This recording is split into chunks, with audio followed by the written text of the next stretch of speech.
the authorities are cracking down harder this week than they did last week, and last week they cracked down harder than they did the week before. So they're cranking it up. 250 arrests in Minsk alone before the demonstration has really ended is the largest number since the start of these protests against Alexander Lukashenko in those first few days when thousands of people were arrested. Last week, most of the arrests that happened kind of after the demonstration had already ended. That said, the police action doesn't seem to be deterring people. Perhaps, judging by the photos and videos I've seen, there are a little bit fewer this week than there were last week, but that is with a much, much tougher police attempt to stop them from getting to the city centre. They had to change the route of the demonstration, the gathering places today, in order to get to allow people to gather all together.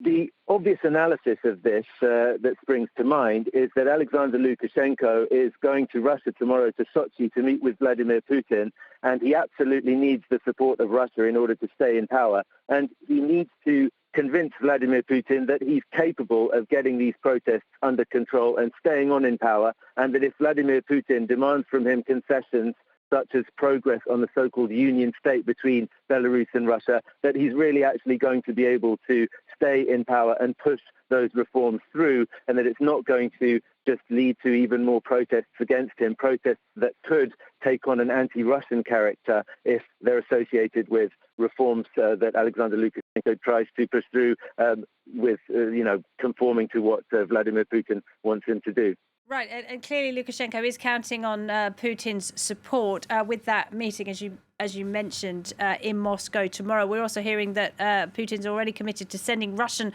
paratroopers into Belarus to take part in joint military drills. Is this a sign of just how far Putin is prepared to go?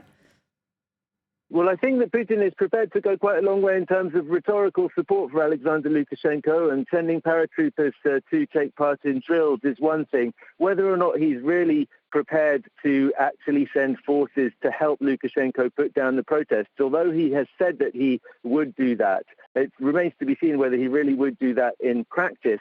But it's also not clear that Alexander Lukashenko really needs that, because as long as he's got Russia's nominal support, then he's unlikely at this stage to see many defections from his own police and his own armed forces, and their numbers are quite sufficient to put down protests on this scale at the moment, as long as the police remain loyal to the regime.